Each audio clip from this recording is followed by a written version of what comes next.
तो एप्पल ऐसा एक टॉप सीक्रेट प्रोडक्ट बना रहा है जो उसका अब तक का सबसे खतरनाक प्रोडक्ट हो सकता है।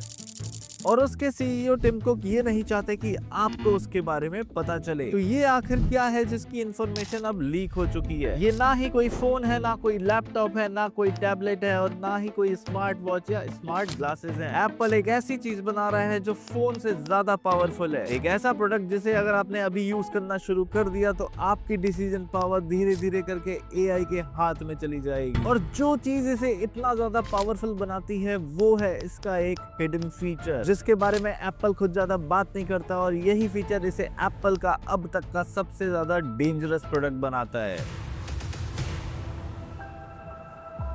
तो सबसे पहले ये जानते हैं कि आखिर लीक क्या हुआ है। एप्पल एक नया डिवाइस बना रहा है। इसमें कोई स्क्रीन नहीं है और ना ही ये कोई फोन है। ये एक छोटा सा गोल्ड डिवाइस है और एकदम साइज और शेप में एयर टैग जैसा लगता है। इसमें दो कैमरे हैं जिसमें से एक वाइड एंगल लेंस है और तीनों साइड में तीन अलग अलग माइक्रोफोन्स है। एक छोटा सा स्पीकर है और चार्जिंग के नाम पे सिर्फ वायरलेस चार्जिंग का ऑप्शन है। मतलब ये डिवाइस देख सकता है, सुन सकता है, बोल सकता है और सबसे इम्पोर्टेंट बात ये आपकी पॉकेट में ना रह के आपकी बॉडी के ऊपर रहेगा। इसे आप अपने कपड़ों से अटैच करोगे या तो क्लिप या फिर मैग्नेट से। लेकिन सवाल ये है कि एप्पल को फोन होते हुए भी ऐसी एक डिवाइस बनाने की क्या जरूरत पड़ गई। सच ये है कि एप्पल अब एआई रेस में थोड़ा पीछे होते जा रहा है। अब एप्पल की सीरी बहुत ज्यादा आउटडेटेड सी लगती है और एप्पल इंटेलिजेंस सैमसंग के सामने कहीं दूर दूर तक दिखाई नहीं देता। स्मार्टफोन्स का मार्केट ऑलरेडी पीक पे जा चुका है। कुछ नया इनोवेशन करने को रह नहीं गया है। हर साल बस वही better camera, better battery, better performance, पर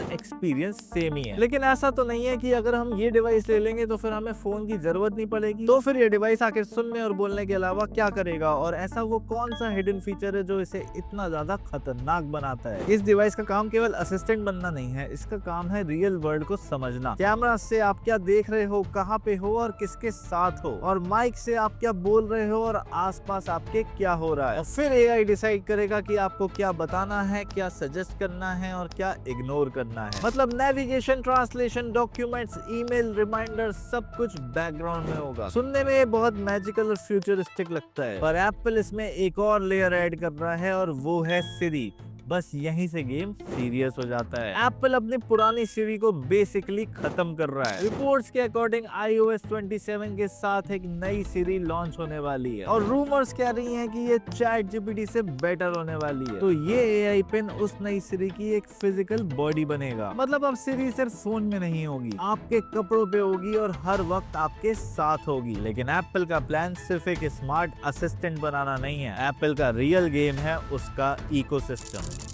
आज आप आईफोन यूज करते हो तो आपकी फोटो iCloud पे जाती है। एयरपॉड्स लगाते हो तो वो डायरेक्टली कनेक्ट हो जाते हैं। और फिर एप्पल वॉच पहनते हो तो आपका हेल्थ डेटा, हार्ट रेट और स्लीप सब कुछ iCloud पे अपलोड हो जाता है। और अगर एक बार ये पिन एप्पल के इकोसिस्टम का हिस्सा बन गई तो धीरे धीरे ये सिर्फ एक डिवाइस नहीं रहेगी, ये एप्पल के इकोसिस्टम का एक सेंटर पॉइंट बन जाएगी। किसी को मेल भेजना है, किसी को व्हाट्सएप पे मैसेज करना है, किसी वर्ड का मीनिंग समझ नहीं आ रहा या किसी की बात को ट्रांसलेट करना है, सब कुछ इसके थ्रू डायरेक्टली हो पाएगा। और ये सिर्फ एप्पल का आइडिया नहीं है, इस रेस में और भी बहुत सारे लोग आ चुके हैं। ओपन एआई भी, मेटा भी और अमेज़न भी। पर सबको एकदम से हार्डवेयर क्यों बनाना है? ओपन एआई अपना खुद का एआई पेन बना रहा है, वो भी एप्पल के पुराने जॉनी आइव के साथ मिलके। मेटा अपने स्मार्ट ग्लासेस को और डेवलप कर रहा है और अमेज़न एक ब्रेसलेट बना रहा है। इसका रीजन सिंपल है, फ्रिक्शनलेस एक्सपीरियंस। ये कंपटीशन को हराने की एक बहुत बढ़िया स्ट्रेटेजी होती है। बेसिकली हर कंपनी आपसे अपने एआई के लिए एक छोटी सी इन्वेस्टमेंट कराना चाहती है। एक बार आपने इन्वेस्टमेंट करके किसी कंपनी का प्रोडक्ट खरीद लिया तो फिर आप उस कंपनी से तब तक जुड़े रहते हो जब तक आप उस कंपनी का फिजिकल प्रोडक्ट यूज कर रहे होते हो। अब सोचो अगर आपने पैसे खर्च करके एप्पल की पिन खरीद ली तो आप दूसरे एआई को किसी और काम के लिए क्यों यूज करोगे? आप तो उसी कंपनी का एआई यूज करोगे ना जिसके लिए आपने पेमेंट करी है। इसीलिए आने वाले टाइम में हर बड़ी कंपनी का अपना खुद का एआई फिजिकल प्रोडक्ट आ चुका होगा। पर अब तक ये डिवाइस इतना कोई खास डेंजरस लगता नहीं है। बेसिक सा एयर टैग जैसा दिखने वाला एक छोटा सा डिवाइस है, पर इसमें एक ऐसा हिडन फीचर है जो इसे बहुत ज्यादा डेंजरस बनाता है। हमेशा ऑन रहने वाला कैमरा और फुल इंफॉर्मेशनल अवेयरनेस, यानी कि आप कहाँ हो,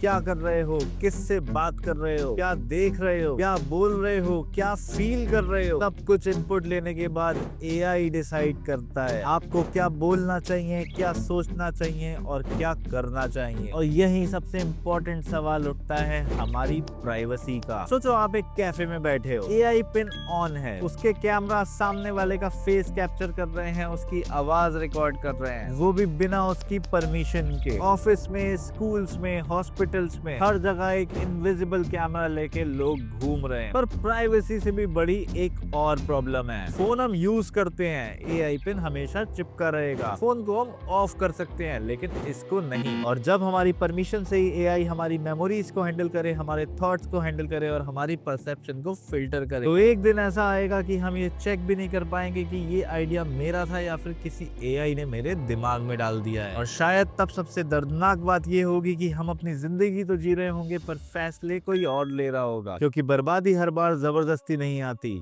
कभी कभी वो परमिशन के साथ आती है। Shots flowing, I'm a son of a gun. Still going at a hell of a run. Not finishing the plot thickens, so the story goes. I've been one of them ones.